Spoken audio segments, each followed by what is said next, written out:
Magandang hapon, Ginang Anyos. Ito ang aking presentasyon sa kasaysayan na pagunlad ng wikang Pilipino.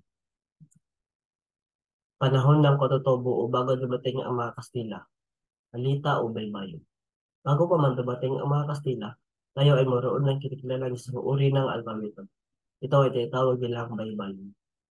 Ang mga ito ay binubuo ng 17 titik, 3 patiligat, 4 na katingin. Panahon ng Kastila hanggang sa kilusan ng propaganda. Sa pagdating ng mga Kastila sa ating lupain, lalo pang nagkawatak-watak dati ng kalat-kalat ng mga wika sa Pilipinas. Dahil sa pananaw na ang mga tutubo na ay pagano at desibilisado, naging masigasig ang mga Espanyol sa pananakop sa pamamagitan ng kanilang relihiyon. Subalit, napagtanto din nila na hindi sapat ang pag-aaral ng wikain sa pagtuturo at pagpapanlad ng kanilang relihiyon. Noong 1550, naglabas ng kautosan ang Espanya na nagsasabi, hangga't maaari, dapat magtatag ng mga paaralan para sa pagtuturo ng wikang Kastila sa mga Indio. Ang patunay, sumulat pa sila ng mga gramatika at disyonaryo ng mga wikang katutubo. Noong 1581, nailambag ang RTY Dictionary di Tagalog. Noong 1850, nabuo ang disyonaryo sa wikang Cebuano. Mga dahilan kung bakit hindi sinunod ng mga praile ang kautosan ay dahil nais ng mga ito na mapanatili sa kanilang kamay ang kapangyarihan ng at kontrol sa pamahalaan. Sa panahong ito, nagkakaroon ng pagtatakda sa ilang patakaran kaugnay sa wikang Kastila. Mula baybayin, napalitan ng alpabetong Romano, abecedaryo. Ito ang tawag sa palatitikang Romano o alpabeto ng Romano. Panahon ng Amerikano.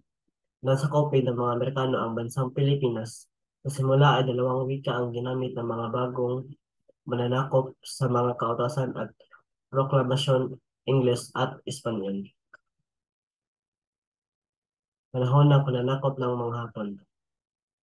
Nang lumunsad o dumating sa dalampasigan ng Pilipinas ang mga Hapon noong 1942, nabuo ang isang grupong tinatawag na Purista.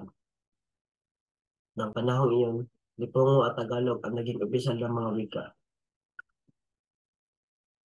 Panahon ng kasarinlan hanggang sa kasalukuyan. Hulyo 4, 1946, ganap nang ipinatupad ang Batas Commonwealth Building 570 na nagtatakdang wikang opisyal na ang pambansang wika. Marso 6, 1954, nilagdaan ni Pangulong Ramon Magsaysay ang Proklamasyon Building 12 para sa pagdiriwang ng Linggo ng Wikang Pambansa mula Marso 29 hanggang Abril 4 taon-taon.